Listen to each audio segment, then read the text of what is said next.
تاسو کور کې امن نه او بل خطه مې لیکل د لیاقت علي خان فرمایش ته ما ته یادېږي کوم دا ډېر ښه کوي چې یاد کړي راته چې ستاسو کور کې امن دی مزې کوئ ستاسو کور کې امن دی مزې کوئ او دلته مو د اوسپنو باران وکړو او تاسو په امرودو کې پیسې ګټئ موږ په زمرودو کې تاوان لکه زه چې په دې وطن کې صحیح یم که نه دوه قسمه خلک اوسېږي یو په لارې ځي هغه داسې دی لکه غل چې او بل یې لټولو ته ولاړ دی د هغه هم کار نشته د دې هم کار نشته دوی به تالاشي ورکوي هغه به تالاشي اچي بس دغه زموږ ژوندون دی د دنیا قانونه څومره مخکې لاړه ځي هغوی خپل قوم له څومره رسپیکټ او څومره دغه ورکړو لکه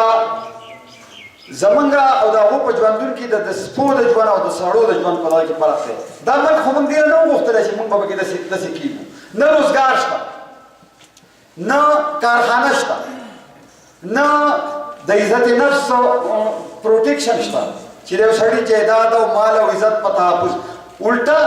دغه تنګول دي اوس خلکو ځان زموږ په علاقه کې دغه سیند دی خلکو ځان خره اخیستي دي سیند ته ځي شګې راوړي اوس وایي په دې به ټکس راکوئ هلکه تا ولې کومه کارخانه کوله وکړې ته دنه ټکس غواړې ته دله څه ورکوې ورکوې ولې څه نو زه وایم هر څه وړاندې که زما نظر خراب دی هر څه وړاندې که زما نظر خراب دی څه چې وینم پوټه راته ښکارېږي او هم هغه راله د زړه ټوټې ټوټې کړي چې د خپل زړګي ټوټه راته ښکارېږي او بله خطه ده چې یا به مال ګټي او یا د خلکو زړونه یا به مال ګټي او یا د خلکو زړونه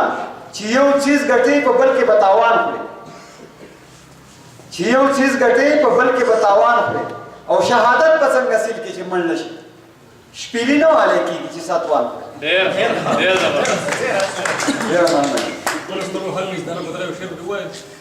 او هغه ورسره رانه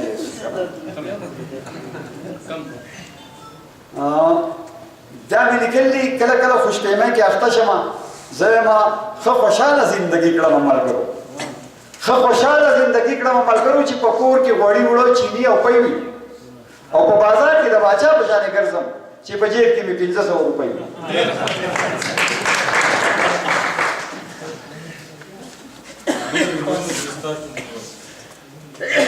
او دا مې بل لیکلی چې څوک د وطن په وسایلو قابض څوک د پردیس مسافرو وخوړل او څوک په خپل کور د ژوند خوندونه اخلي او څوک د اوښانو په شا سپو وخوړل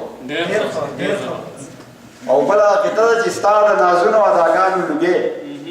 ستا د نرۍ نرۍ خندا به وشم او د ژوند نه ځکه مزې اخلمه چې زه څه شوتل نه یم چې بیا به وشم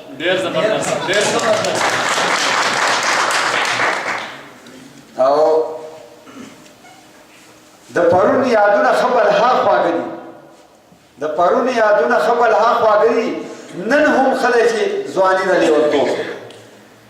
او کم سرکوزی به سبا ته خوشحالېږي سبا مرګ دی سپینه ګیره بوډاتوب او دا د نوي نسل لپاره پکې د رومان د دغه کوم چسکه دغه کوم موږ دوی خوشحاله یو دا یو غزل مخې ته راغی دا ورته ویم چې شیخ وایي ښایست څه کوي ښکلا څه کوي شیخ وایي ښایست څه کوي ښکلا څه کوي او زه وایم چې دا نه کوي نو بیا څه کوي او دلته د جانان په خوږو موړ مې کا دلته د جانان په خوږو موړ مې کا نغده سودا خلا په نصیحت څه کوي او مینه کې خو زړه کوه توکل کوه مینه کې خو زړه کوه توکل کوه او مینه کې سوچونه څو صلاح څه کوي او نن را سره کښېنه چې مشغول شول نن را سره کښېنه چې مشغول شول چا سبا لیدلی په سبا څه کوي او یا سیراجه نور له خدایه څه غواړي یا سیراجه نور له خدایه څه غواړي ښکلی یار یې درکړو په دنیا څخه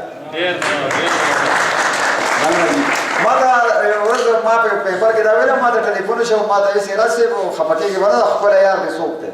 نو ما ویل دا زما د وړوکی زوی دی که نارمان